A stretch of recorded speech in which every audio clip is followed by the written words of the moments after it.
Testigo de la historia. Los días que conmovieron al mundo.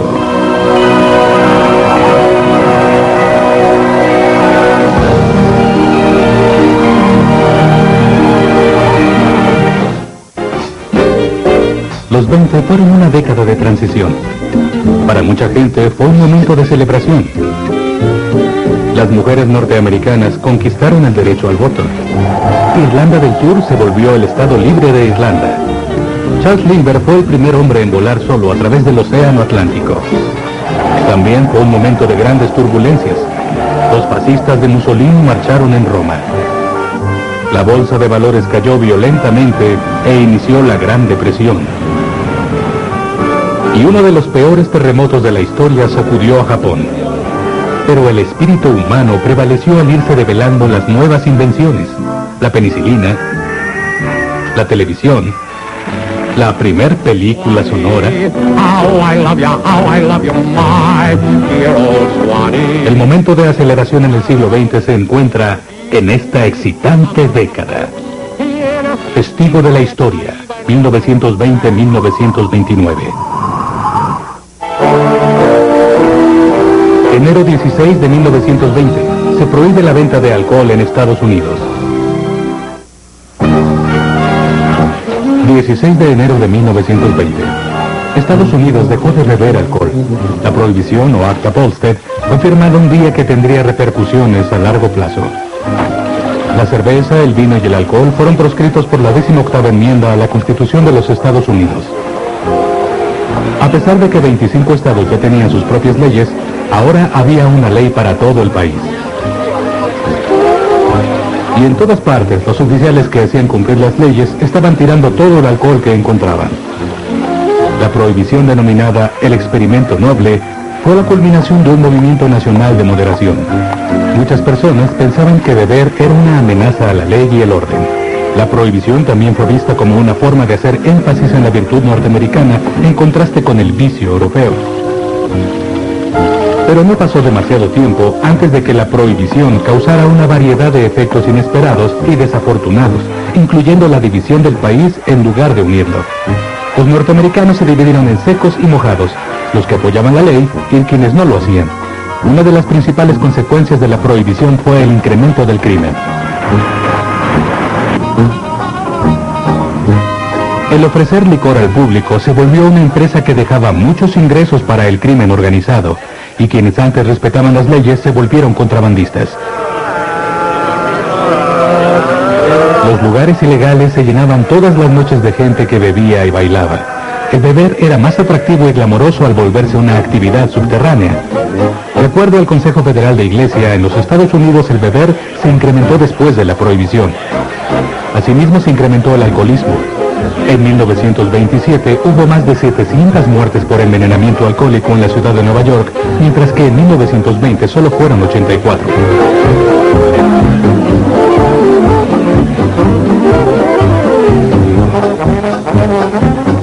Se encontraban flotas con ron cerca de muchos de los puertos más industriosos del país, en donde el contrabando y la distribución de bebidas alcohólicas daba más ganancias. Los Estados Unidos crearon una armada de prohibición, incluyendo 4 buques guardacostas y 8 botes, todos armados.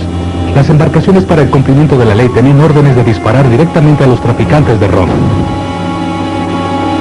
La bebida confiscada por los funcionarios de la ley mostraba que los contrabandistas estaban bien abastecidos y organizados. Los gángsters como el jerarca de Chicago, Al Capone, se volvieron ricos distribuyendo grandes cantidades de alcohol. Se estima que los gángsters tuvieron ganancias de $15 millones en 3 años dentro del negocio de la bebida. La ley estuvo muy ocupada tratando de aprender a quienes violaban el Acta Volstead. En 1923, las estimaciones muestran que cerca de la mitad del trabajo de los fiscales del país eran casos relacionados con la prohibición. El cumplimiento de la ley estaba costando a los Estados Unidos el equivalente a más de $100 millones al año.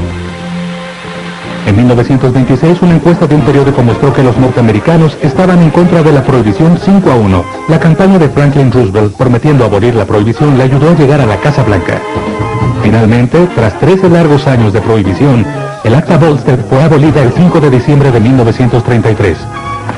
El gran experimento iniciado el 16 de enero de 1920 se había vuelto un gran fracaso.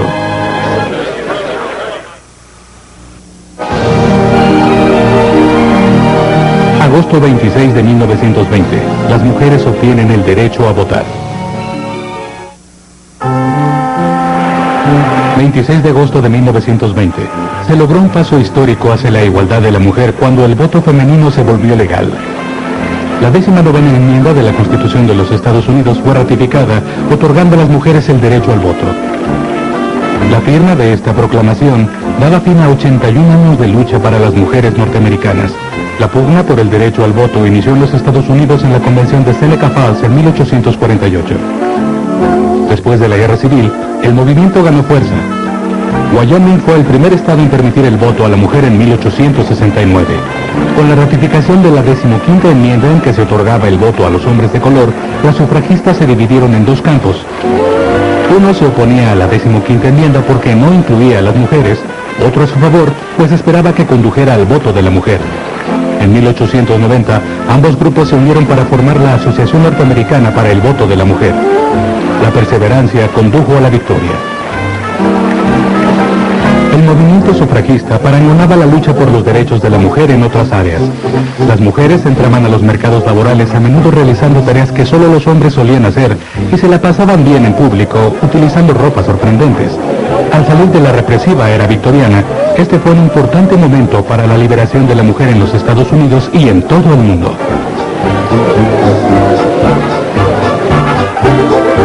En Gran Bretaña, al igual que en los Estados Unidos, las sufragistas luchaban por combatir los valores y prejuicios tradicionales. Algunas mujeres se volvieron muy militantes y llevaban a cabo la desobediencia civil. A menudo eran arrestadas. Una mujer sacrificó su vida en la carrera de caballos de Epsom para llamar la atención hacia su causa. Emily Davison se volvió una mártir del movimiento. Tuvo una enorme procesión funeraria a la que asistieron los líderes del movimiento sufragista. A partir de 1918, las mujeres de más de 30 años pudieron votar en Gran Bretaña. 10 años después, los derechos de sufragio para hombres y mujeres se volvieron iguales. Mientras que varios países europeos otorgaron el voto a la mujer a principios del siglo XX, algunos esperaron hasta la década de los 40. Suiza finalmente otorgó el voto a la mujer en 1971. Actualmente en los Estados Unidos, más mujeres que nunca tienen cargos políticos. Hay mujeres gobernadoras, senadoras y representantes. Quizá incluso llegue el día en que haya una mujer en la Casa Blanca. Y el camino hacia la participación política se abrió el 26 de agosto de 1920.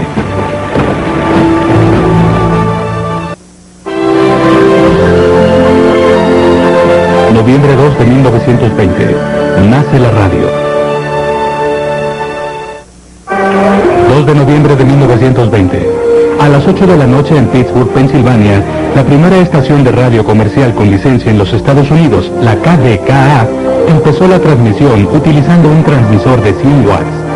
Frank Conrad, un aficionado a la radio e ingeniero de la Westinghouse, se mantuvo al aire hasta después de medianoche informando acerca de los resultados en la elección presidencial. This is KDKA of the Westinghouse Electric and Manufacturing Company in East Pittsburgh, Pennsylvania. We shall now broadcast the election returns. We are receiving these returns through the cooperation and by special arrangement with the Pittsburgh Post and Sun. Menos de 1000 personas escuchaban el programa, pero cuando la noticia de este evento histórico se difundió, se incrementó el interés público en la radio. El ímpetu para construir estaciones y receptores radiofónicos que siguió dio nacimiento a una industria que transformaría la sociedad norteamericana. La tecnología de la radio misma solo tenía unas décadas. En 1898, un italiano de nombre Guglielmo Marconi había construido el primer servicio de radio comercial. Marconi erigió un transmisor telegráfico sin cable en una isla de la costa irlandesa. El transmisor utilizaba código Morse para enviar las novedades de las embarcaciones que llegaban a tierra. Luego, en 1901, Marconi logró enviar y recibir señales Morse a través del Océano Atlántico.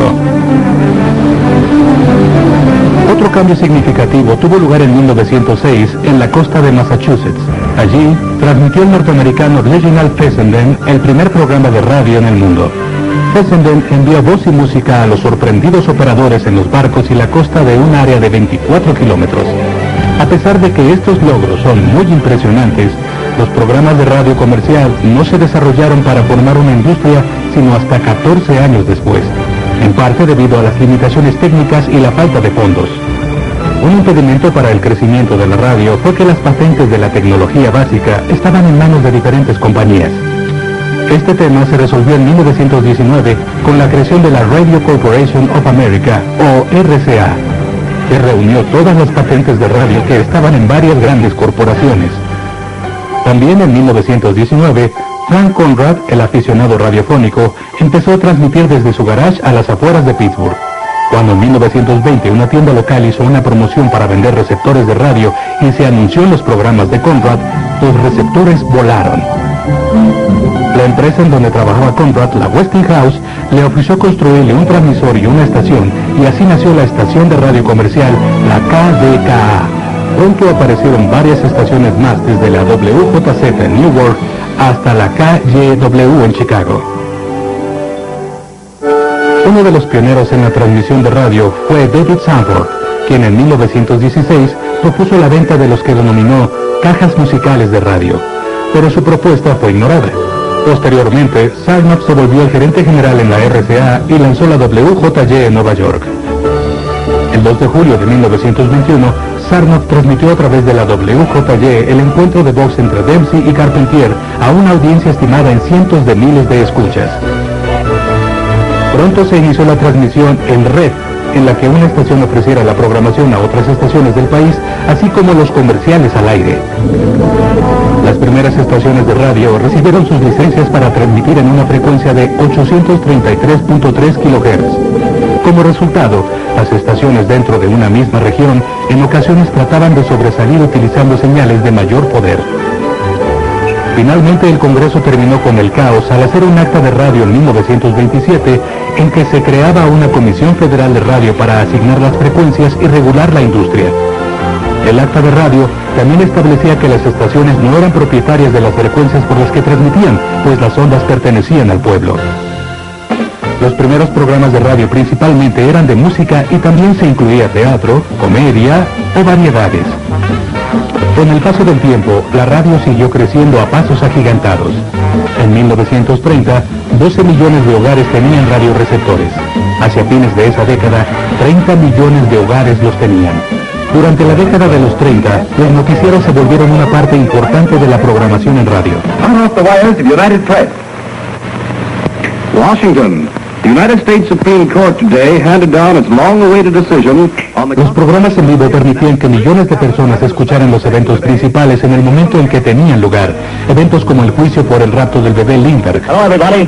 We're speaking to you now from the General Store in Hopewell, New Jersey, the improvised press headquarters during the Lindbergh case. We have here a flash which reads as follows. If the kidnappers of our child are unwilling to deal directly, we fully authorize Salvi Spitali and Irving Bix to act as our go-between. E incluso mucho después, las noticias del ataque a Pearl Harbor. The United States formally declared war on the Empire of Japan. Following yesterday's shattering and unprovoked attacks by the Japanese on Hawaii, the Philippines, Guam, Wake, and Midway, Congress met today at noon. By 4:15, the resolution declaring war was passed without debate and signed by the President, and the United States was at war. La época de oro de la radio duró poco. A fines de los 40 empezó a aparecer la televisión y la radio perdió audiencia y anunciantes que cambiaron hacia este nuevo medio. Pero la radio sobrevivió al ataque de la televisión y en las siguientes décadas cambió con los tiempos y floreció. Desde su concepción, la radio mostró ser un poderoso y durable medio de comunicación que ha tenido un profundo y duradero impacto en la historia del siglo XX.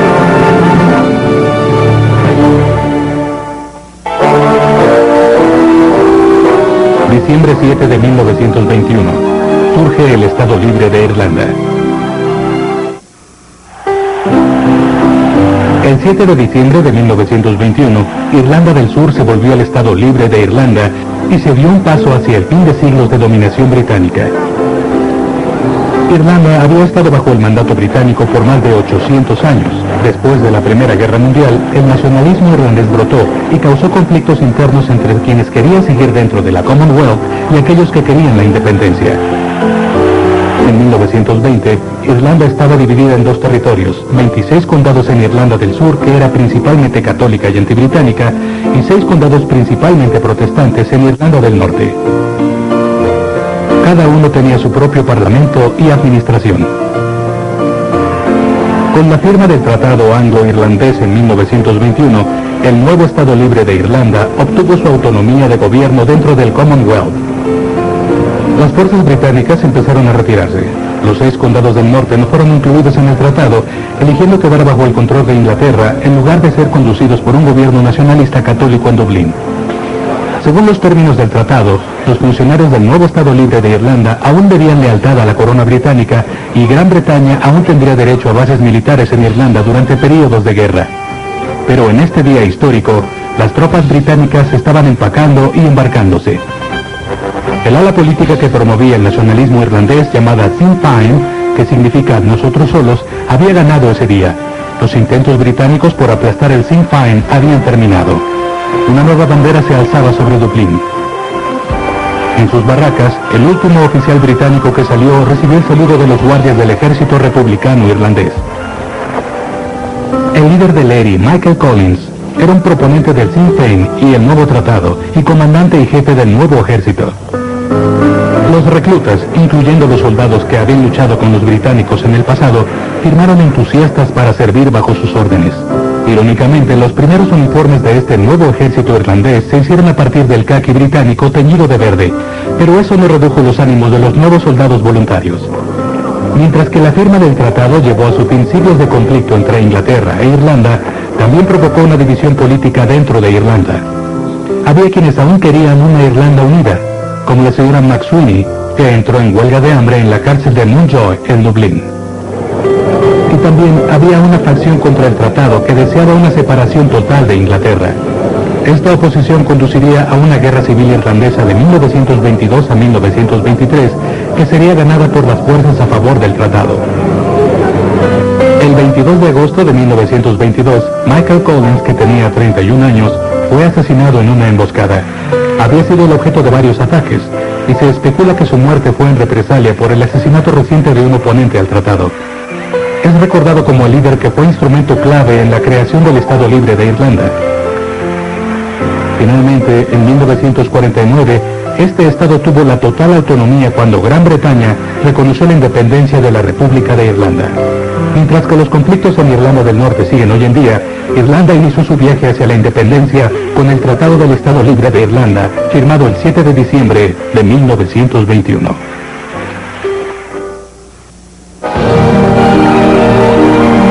Octubre 30 de 1922. Mussolini llega al poder en Italia. 30 de octubre de 1922. Un día que cambió el destino de Italia y el mundo cuando los fascistas de Mussolini marcharon en Roma. 40.000 miembros de la milicia de Benito Mussolini avanzaron sobre la ciudad llevando bayonetas y utilizando sus simbólicas camisas negras. Estaban preparados a atacar Roma de ser necesario. Sabiendo que era inevitable un conflicto con los fascistas, el rey Víctor Emanuel forzó al primer ministro y al gabinete de ese momento a que renunciara y dio la bienvenida a Mussolini, invitándolo a formar un nuevo gobierno. Los fascistas encontraron muy poca resistencia local y fueron saludados con entusiasmo. Los italianos estaban exhaustos tras la Primera Guerra Mundial y necesitaban con desesperación un liderazgo duro. También temían la amenaza comunista. Aceptaron a Mussolini como el duce, el líder. Mussolini inmediatamente nombró un nuevo gabinete de mayoría fascista y procedió a tomar el control político de Italia. Defendía la doctrina fascista en que el Estado debe ser servido por el pueblo. Este no tenía derechos sino obligaciones. La movilización masiva y un control amplio eran necesarios. Durante los primeros años del régimen de Mussolini, Italia obtuvo un nuevo reconocimiento por parte de las principales potencias europeas. Al fortalecerse la industria, Mussolini presumía que solo él podía hacer que los trenes funcionaran a tiempo. Pero el costo de dichas mejoras era alto. El gobierno de Mussolini pronto convirtió a Italia en un estado policial. La prensa de oposición fue condenada y sus líderes fueron exiliados. Mussolini inició un ataque sistemático a los derechos civiles, económicos y políticos de los italianos. Activamente intentó establecer regímenes fascistas en todo el Mediterráneo. Cuando la Liga de las Naciones criticó su exitosa guerra contra Etiopía, se alió con la Alemania nazi. Mussolini esperó hasta la caída de Francia antes de entrar a la Segunda Guerra Mundial en 1940. Siguió el camino de Hitler al declararle la guerra a Rusia en junio de 1941 y a los Estados Unidos en diciembre de 1941. Después de que Italia fue vencida, el rey dimitió y arrestaron a Mussolini. En 1945 fue ejecutado y dejó tras de sí un legado imborrable de fascismo.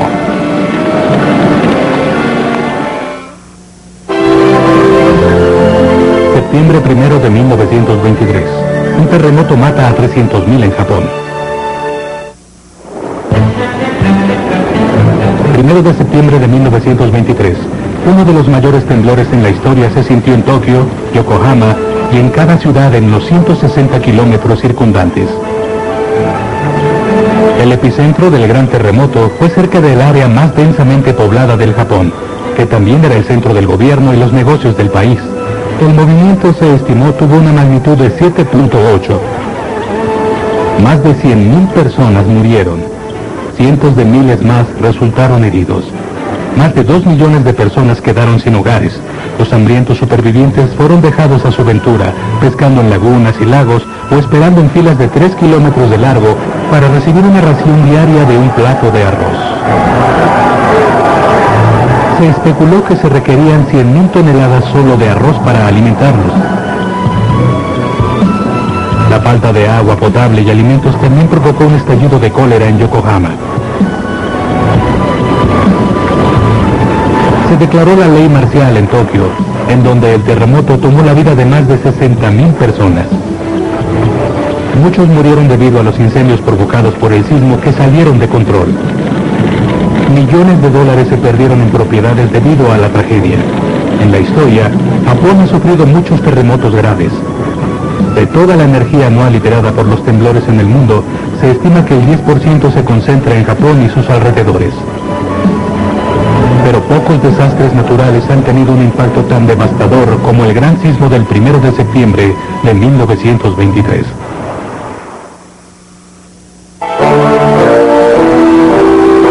Enero 21 de 1924.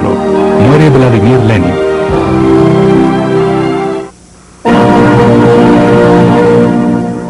De enero de 1924. Vladimir Lenin murió a la edad de 54 años. Miles de dolientes se enfrentaron a las heladas temperaturas para presentar sus últimos respetos al hombre que era el fundador del Partido Comunista Ruso, líder de la Revolución Bolchevique de 1917 y el primer dirigente del Estado de la Unión Soviética. La carrera política de Lenin empezó con su devoción por las actividades revolucionarias. Al desarrollar lo que posteriormente se denominaría leninismo, estudió los temas de cambio revolucionario en Rusia desde una perspectiva marxista. Al adaptar la perspectiva marxista a la revolución de la clase proletaria en Rusia, Lenin abogaba por la importancia de un partido de élite que guiara a los obreros sin educación.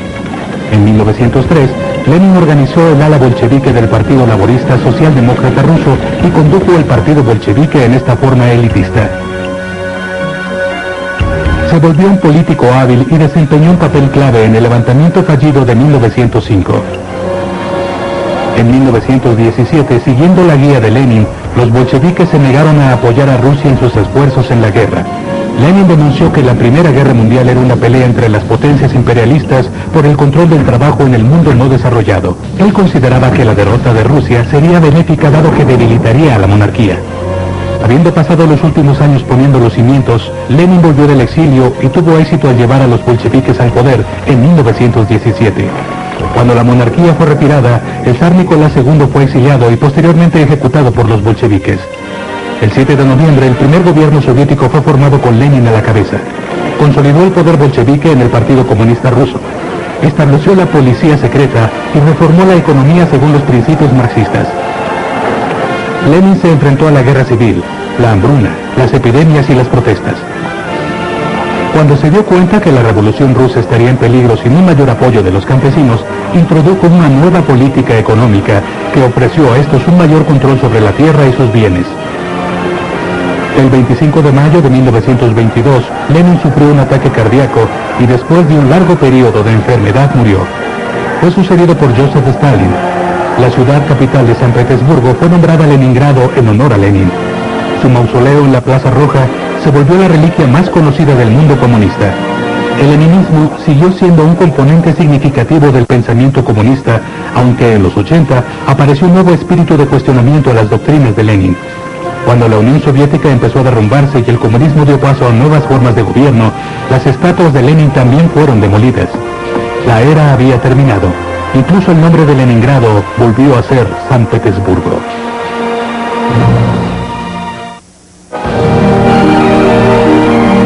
Enero 27 de 1926. Llega la televisión. 27 de enero de 1926. El inventor escocés John Bird hizo su primera demostración pública de la televisión. El mundo jamás volvió a ser el mismo. La televisión de Bird tenía un disco rotativo perforado en espiral que funcionaba como un digitalizador mecánico. Este aparato, que se utilizaba con una celda fotoeléctrica que convertía la luz en impulsos eléctricos, podía descomponer una imagen en una secuencia de pequeños elementos pictóricos. Las imágenes eran enviadas a través de un transmisor hasta un receptor que reunía los impulsos en una imagen lista para ser vista. En este tiempo, los inventores estaban también desarrollando un sistema electrónico de digitalización que fue el segundo método para enviar imágenes en televisión. Ambos métodos solo enviaban imágenes. El sonido era enviado por radio. La digitalización electrónica que utilizaba el tubo de rayos catódicos resultó ser el mejor método. En 1928, General Electric presentó su primera producción dramática en televisión, El mensajero de la reina. La parte del sonido del espectáculo era transmitido de forma simultánea a través de una estación de radio. 2 años después, GE transmitió una imagen de caricatura de Félix el Gato de manera simultánea, de Nueva York a Sydney, Australia, y de regreso. En 1932, la NBC, una subsidiaria de RCA, empezó a transmitir programas experimentales desde el Empire State. 2 años después, se llevaron a cabo pruebas de campo de un sistema totalmente electrónico que transmitía imágenes de mayor calidad. La televisión era vista como la onda del futuro. El primer servicio regular de televisión inició en 1939, cuando la NBC transmitió la ceremonia de apertura de la Feria Mundial de Nueva York. Ese mismo año empezó la venta al público de equipos televisivos. La calidad de la imagen de televisión empezó a mejorar cuando se hicieron mejoras en la producción del tubo de rayos catódicos. Los consumidores podían elegir entre 3 docenas de modelos que costaban entre $150 y $1,000. En 1941, las transmisiones sonoras de televisión eran transferidas de frecuencias AM a FM. Ambas señales de audio y video eran transmitidas como una señal RF y se utilizaba una sola antena. Durante este primer año, la estación NBC estaba al aire con un promedio de 2 horas al día, televisando más de 1000 programas. Los estudios de televisión tenían iluminación especial. Las cámaras, que se enfocaban con un giro de una manivela, se ubicaban de forma que cada una capturara un ángulo diferente. Los camarógrafos utilizaban audífonos de forma que pudieran escuchar las instrucciones del director, que miraba lo que las cámaras captaban en un monitor en un cuarto de control. Switch to 1.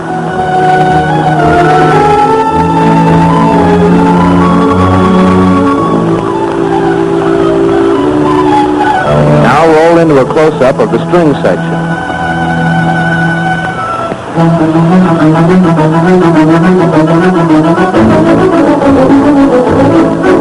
Now pan across the orchestra from the brass to the strings.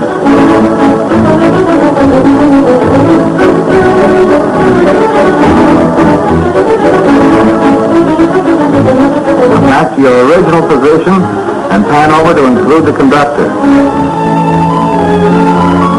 El 7 de diciembre de 1941, la CBS transmitió el primer noticiero televisado informando de los eventos de Pearl Harbor. La guerra redujo el desarrollo de la televisión, pero después de esta siguió el avance. Para 1948 había 36 estaciones de televisión al aire y cerca de 1 millón de receptores en uso. En 1950 había más personas que miraban la televisión que las que escuchaban la radio. La primera transmisión en color fue realizada el 12 de junio de 1951 por la CBS. A mediados de esa década, la televisión era una industria multimillonaria conducida por los comerciales, con 3 cadenas, ABC, CBS y NBC al frente. La televisión hizo posible que millones de personas compartieran una misma experiencia. 750 millones vieron el funeral de John F. Kennedy en 1963 y cerca de 600 millones de personas vieron al primer hombre caminar sobre la luna en 1969.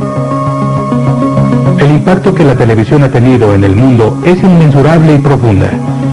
Y todo comenzó aquel día en 1926, cuando el mundo vio su primer programa del futuro.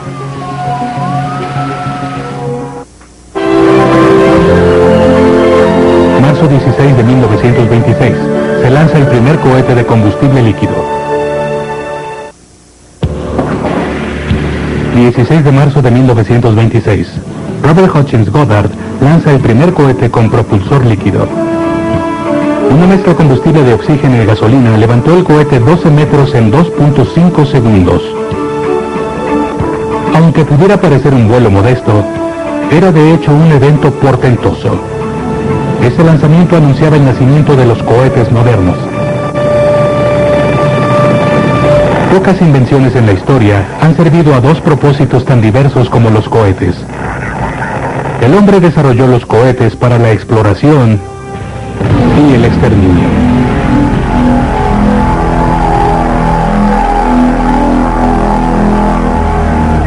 Los orígenes de los cohetes se remontan al siglo XIII.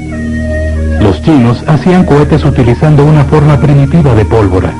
Cuando se lanzaban durante la batalla, las flechas de fuego eran más efectivas para asustar a los enemigos que para matarlos. Los siguientes 6 siglos, los cohetes fueron más valiosos para entretenimiento que para uso militar.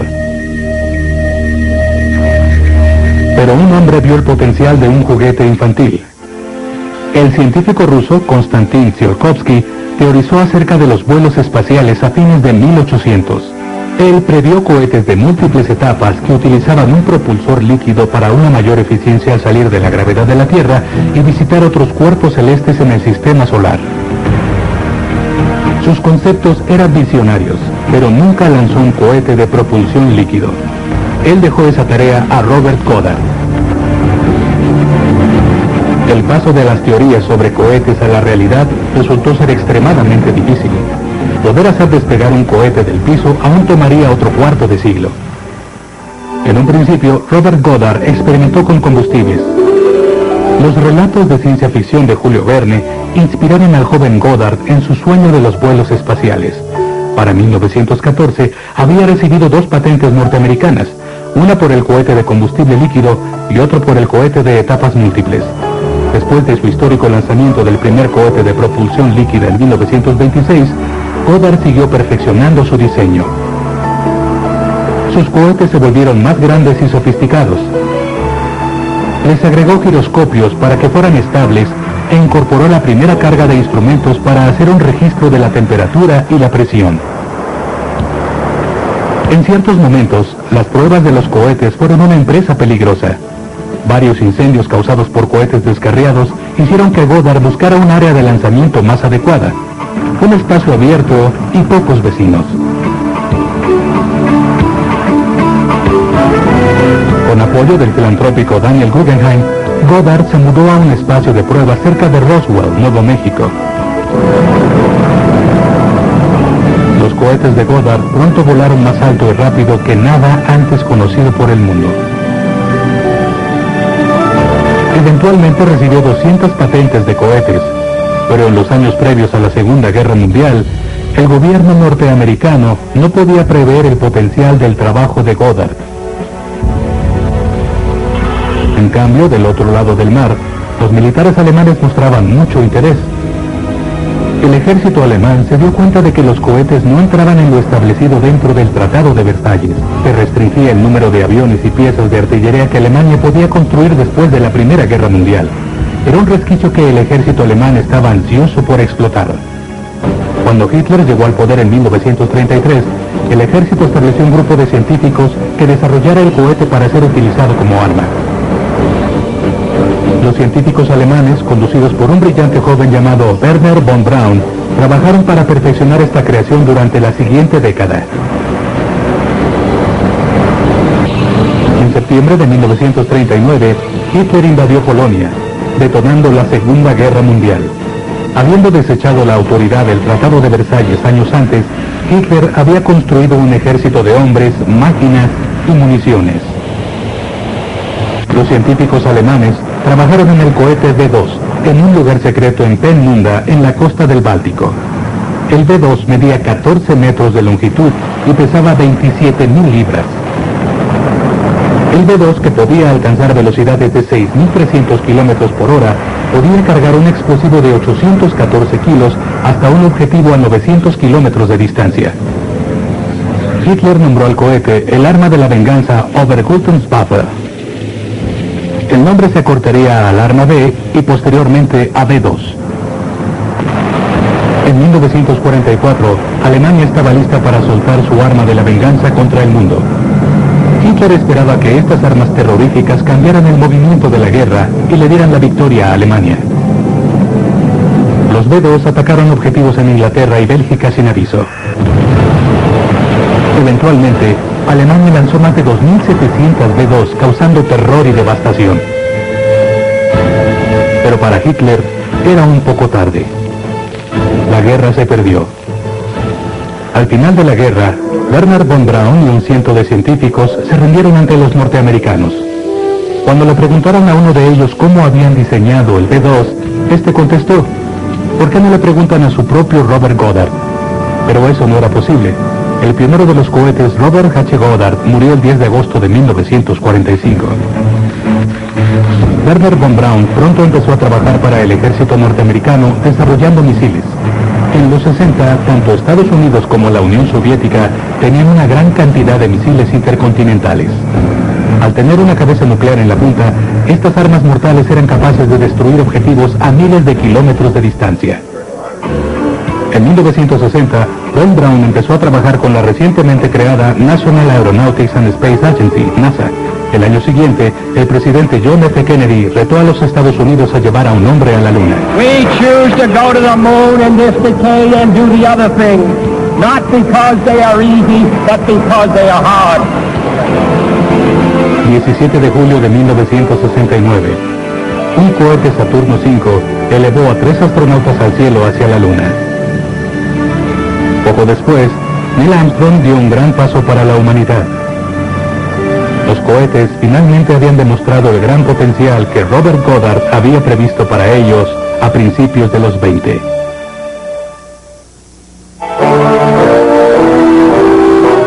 Mayo 20 de 1927.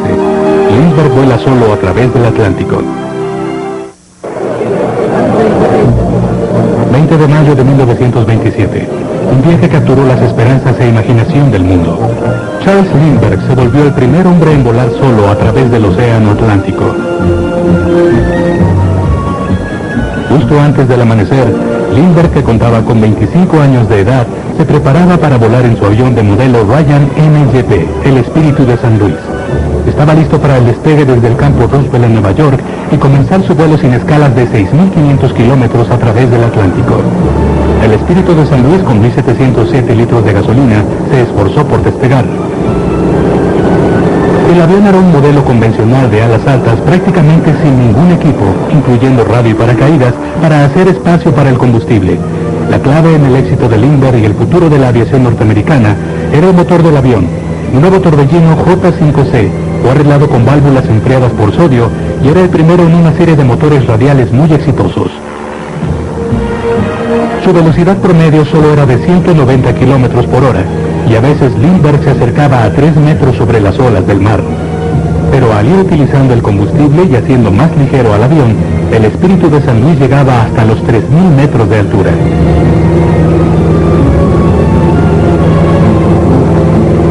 Lindbergh luchó contra la niebla y el sueño sobre Newfoundland, cruzó Inglaterra y el Canal, y finalmente siguió el Sena hasta llegar a París. La ciudad entera estaba esperándolo. A las 10 de la noche, 33 horas después de haber dejado Nueva York, Lindbergh informó que podía ver las luces de París.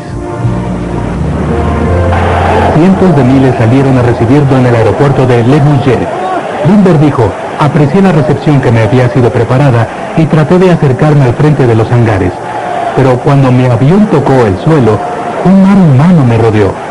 Vi que había peligro de matar a alguien con la hélice, así que la detuve de inmediato.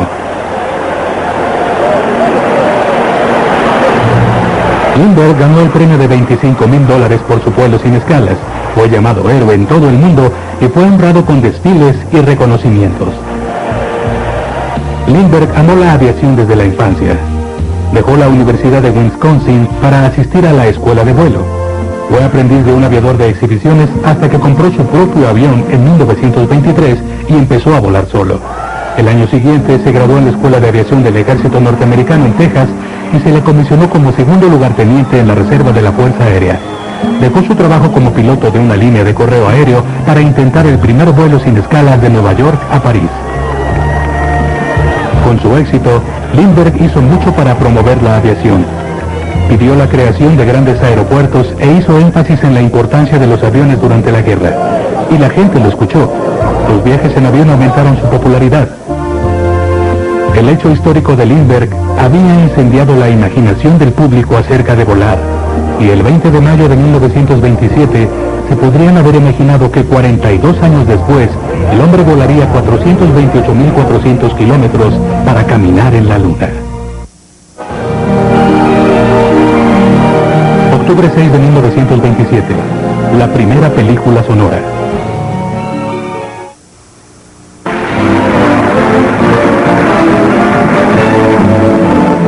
Swanee, how I love you, my dear old Swanee. I'd give the world. 6 de octubre de 1927, The Jazz Singer, la primera película sonora, fue estrenada hoy y el futuro del cine ha cambiado para siempre. La película era protagonizada por Al Jolson, quien aparecía con la cara negra, una tradición de músicos ambulantes. La trama reflejaba parcialmente la vida real de Jolson. La película trataba de un niño judío cuya familia rechazaba su deseo por ser un hombre del espectáculo. Jolson siempre será recordado por su apasionada rendición por Mami. Baby, I walk a million miles, for one I just smile, for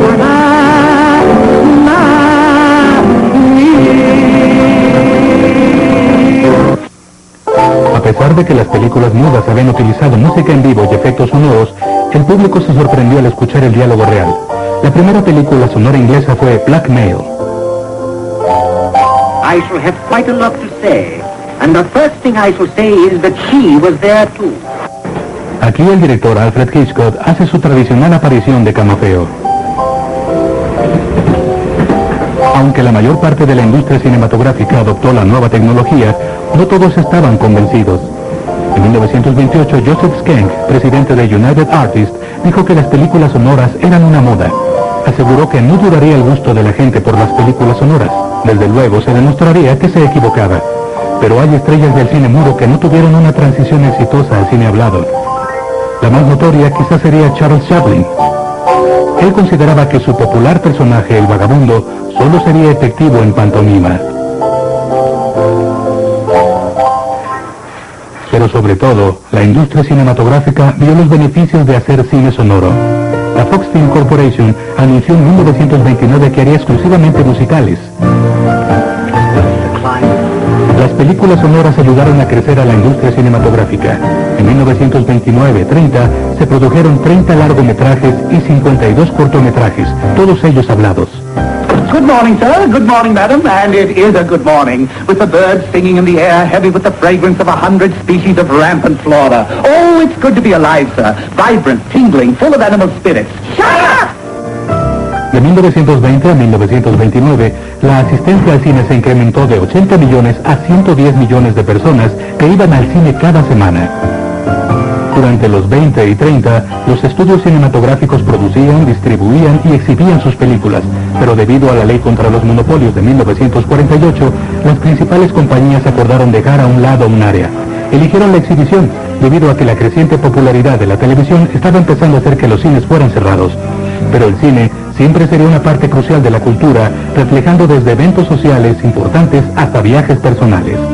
Y la producción cinematográfica se revolucionó para siempre con la introducción del cine sonoro el 6 de octubre de 1927. Swanee, how I love you, my dear old Swanee. I'd give the world to be among the folks, the N-S-D-I-X. I even know my man is waiting for me, praying.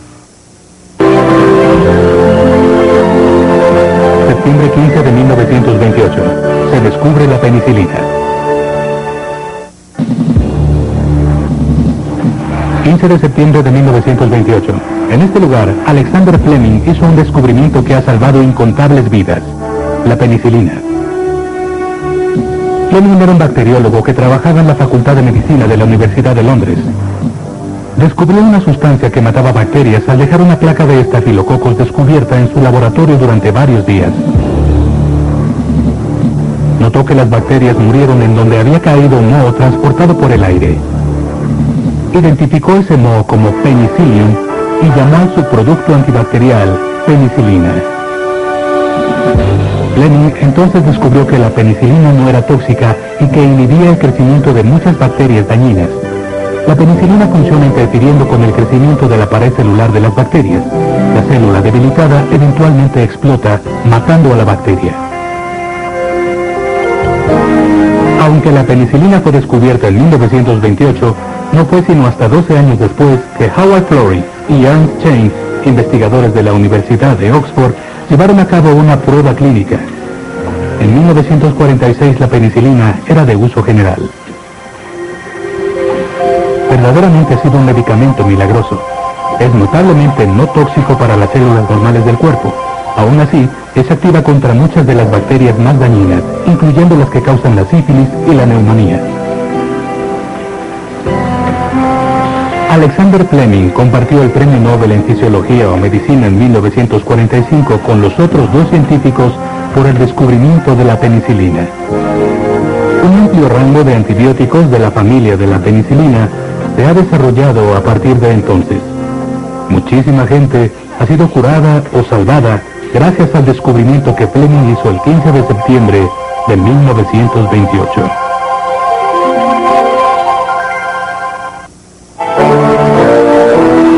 Octubre 24 de 1929, Jueves Negro, se desploma el mercado de valores. 24 de octubre de 1929, desastre en Wall Street. La bolsa de valores se derrumbó un día que pasaría a la historia como el Jueves Negro. Los inversionistas en pánico ordenaron a sus intermediarios que vendieran sus valores a cualquier precio. Miles de cuentas fueron retiradas al comerciarse con un número récord de acciones, cerca de 13 millones. Las acciones de las principales compañías como General Electric y Montgomery Ward se vinieron abajo. Durante las primeras 3 horas, el valor de las acciones se redujo en 11 billones de dólares. Las historias de ruina financiera y suicidios eran abundantes. Aunque hubo una rápida recuperación esa misma tarde, el derrumbe inició una ola de pánico que afectó la confianza vital en la economía. Al declinar el mercado, la economía se deslizó de forma total hacia la Gran Depresión.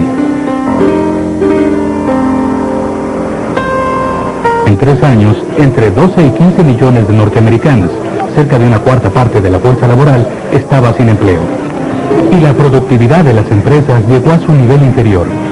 De 1929 a 1932, 11.000 bancos, 44% del total, cerraron en los Estados Unidos. Cerca de 2 billones de dólares en depósitos se evaporaron.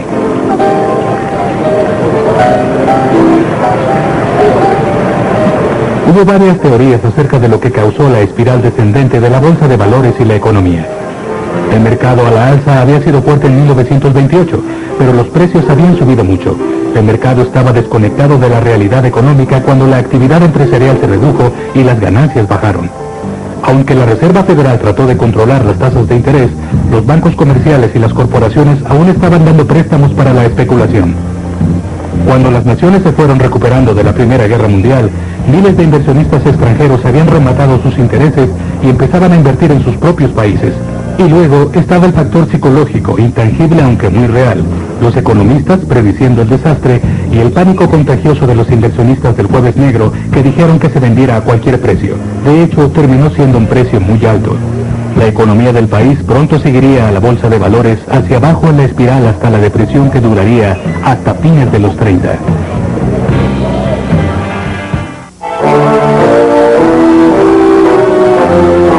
Epílogo.